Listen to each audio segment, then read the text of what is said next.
9 men lost that day. It's something that you don't want to witness.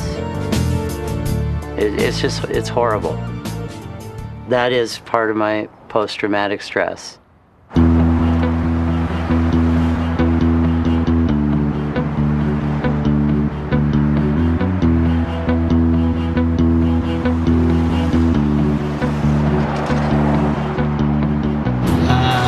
Pressure washer contractor.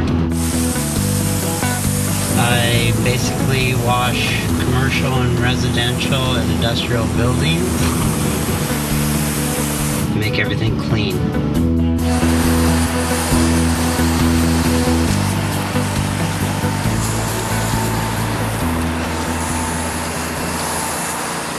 I suffered some very horrible post-traumatic stress as a child. When I was 7, I had a very traumatic incident happen to me. Me and my sister actually in a restaurant down off DeSoto Avenue in LA, California. My dad was a mob investigator for the LA County Sheriff's Department, and my mom worked as a secretary for Litton Industries.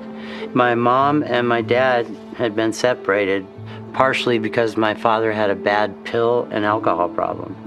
So we got together to kind of discuss the divorce, and also me and my sister have birthdays that are close, so we figured we'd celebrate me and my sister's birthday, and my parents would talk about the divorce, so we got together in this restaurant. When my dad got off duty, popped a bunch of pills, met us at the restaurant, an argument ensued. He stood up, no hesitation, pulled out his service revolver, stuck it right on her forehead, and that was the last anybody was to see of her head. Her head ended up all over me and my sister. The body just basically collapsed on me, and I just went empty. I was like a balloon, I deflated.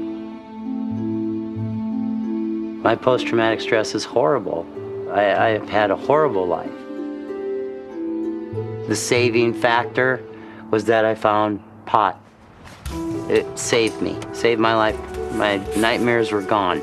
I had no recollection of any vivid details of a lot of the horrible trauma I've suffered in my life. And it wasn't brain surgery, I knew it was the pot.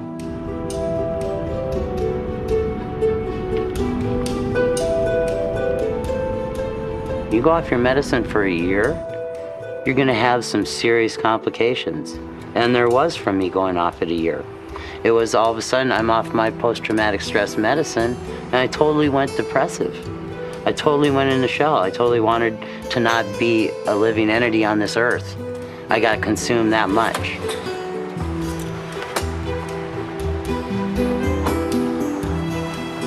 I like those choices that California gives me, that I'm able to take the medicine I want to take. It's totally an incredible feeling to go to a pharmacy that prescribes marijuana to a patient for what ails you. Good afternoon. Hi, how you doing today? Good, how you doing? They aren't pharmacies as most people know them. They're basically a pharmacy that just deals in marijuana products, i.e. hash oil, edibles, and smokables. How you doing? Good. The one that I prefer to go, which is Hortifarm in Santa Barbara, California, is very professionally ran. It's the Starbucks of the marijuana pharmacies. You're looking for indicas, right? For your... I'd like to look for something, maybe a sativa for in the morning to get me going, a little bit of an up energy. Well, I'll tell you what, for sativas right now, what I'm using, during the day to kind of stay a little bit more clear-headed is this Super Silver Haze. And that's dominant sativa? Yeah, that's a sativa dominant hybrid. Oh, very nice. Very fragrant with a little bit of a fruit. And this is a pretty good batch. This is very People are starting to see more and more how effective and viable cannabis is as a treatment option for their various illnesses.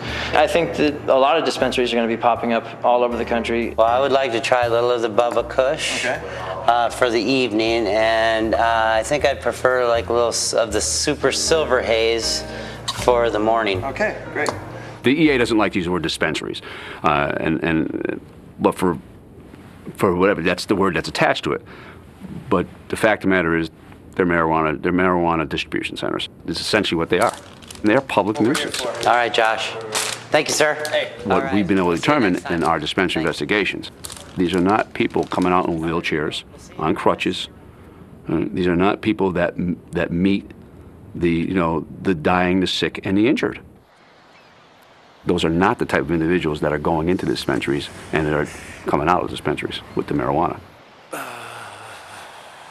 We know a lot more about marijuana than we did 30 years ago. We know that it savages short-term memory, it affects ability to concentrate, it affects motor skills, and now we have brain imaging which shows that it affects the developing brain, which is why the National Institute of Drug Abuse has so much concern about it. This stuff is dangerous. It is something that can really affect your life permanently.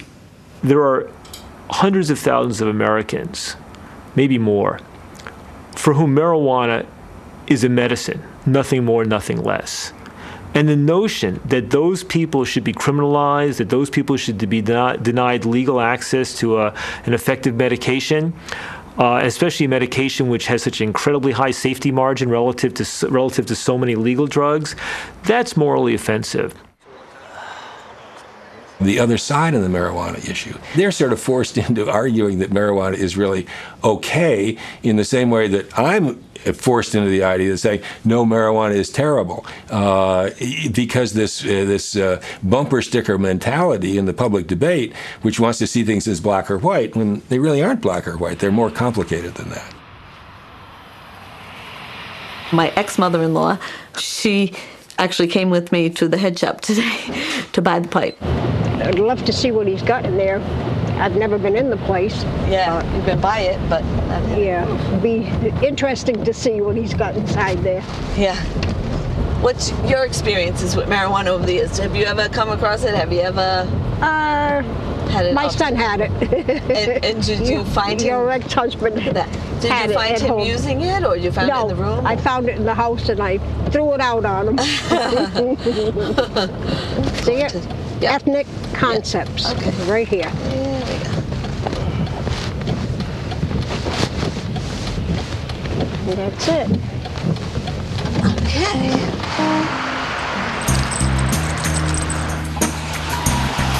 Oh, God.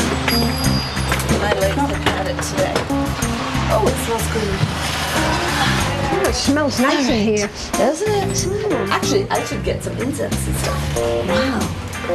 T-shirts and everything. Neat. I was amazed by all the different pipes and things that they have. Hello. I have to sit. I had spoken to other people, gotten advice on what's the best, because I don't know, what works good. So I've heard that a glass pipe burns well. Are these glass pipes? They're all glass pipes. Oh, they're all glass, okay. Yeah, All right, like 18 to 30 in this case. Okay, yeah. There's red. Yeah. Thank you. That's cute. Okay. Oh, yes. That was the cute one. They're all glass. They were all glass. Yeah. That was Bigger. a nice one. Yeah, it's very pretty. That's pretty. Deepest sunshine. Can you explain to me how to use it? Now that I've picked out a pretty one and a pouch. This is a carb, and you put your finger over the carb, your thumb. What's it called? A carburetor. Oh, carburetor. Okay. So you're gonna hold that, you're gonna light it, and then you let it go to release the smoke into your mouth. Oh, so you don't have to inhale, basically. Well, yeah, you do inhale. You inhale the whole time. So I light it. Okay. And then it'll clear out. Okay. Have a nice day. Yeah, you too. My goodness, there's still a lot of stuff, huh? Jeez.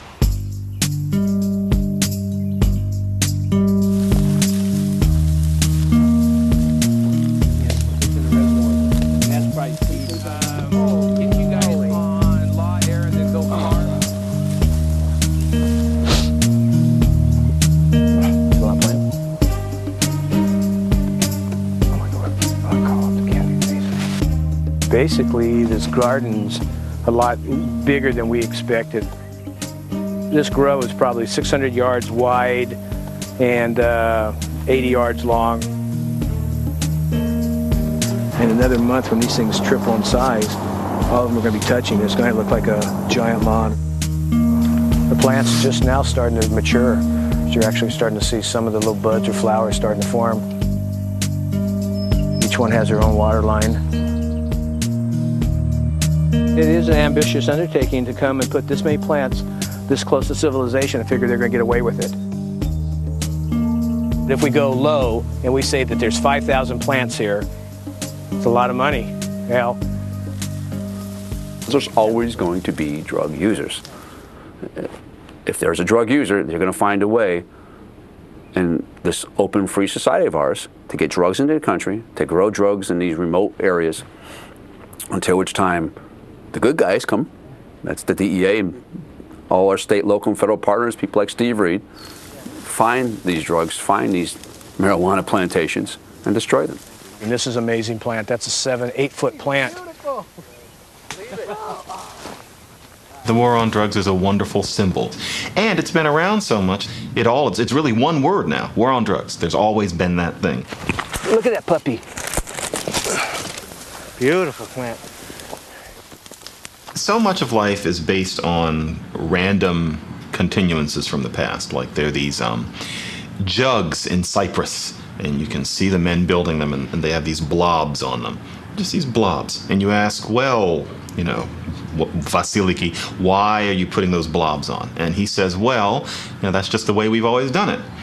It turns out that if you excavate in this area, the blobs used to be female breasts. It used to be a woman.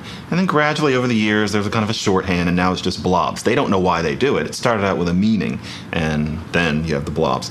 And in the same way, the war on drugs is based on a lot of that sort of thing. Whatever attack, whatever you want. We always drag along the baggage of history to the point that we don't even know that it's baggage. And those are the kinds of policies that can be the hardest to get rid of because they seem normal. I gotta go if it's gonna rain on us otherwise.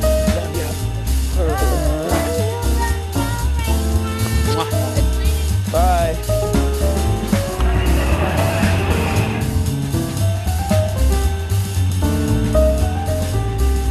You have to work within the system. That's how everything gets done.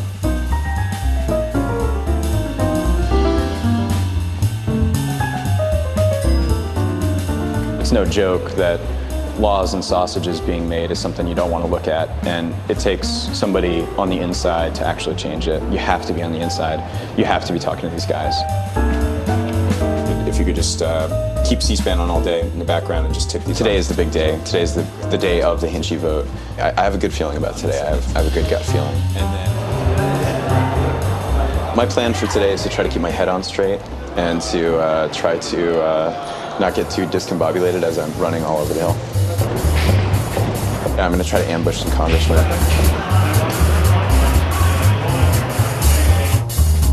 Hey.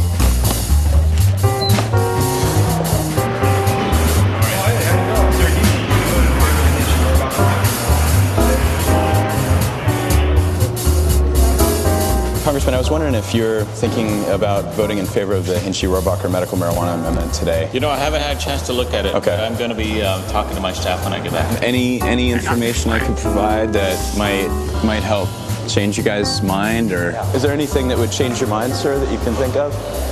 Nothing right now, but I'll try to keep an open mind. Well, I appreciate it, sir. I got to call you back. Hold on. Congressman Franks? Hey, Aaron Houston with the Marijuana Policy Project. How are you, sir? Marijuana Policy Project. Nice to meet you. I'm curious, sir. Have you thought about your position on the medical marijuana amendment at all? Do you think you might vote in favor of it today? Sure, I don't think you will. You don't think you will? Yeah. Thanks, Congressman. Aaron, I guess my final appeal to you would be, Congressman Issa? I'm Aaron Houston with the Marijuana Policy Project. Yes. Wanted to ask you, sir, if there's any chance you'd take a states' rights position on the Hinchey-Rohrabacher amendment coming up today on this SSJC bill. Bye. Who'd you lose? Lost Larson. We've got Alex Holstein out in California. I think they've talked to your office. Wonderful, but I haven't made my mind. All right. Thanks, Congressman. There was something with Culberson. What happened there? Yeah, Right now, I'm heading to see Mark Sauter and see if we can have a little chat with him. Mark Sauter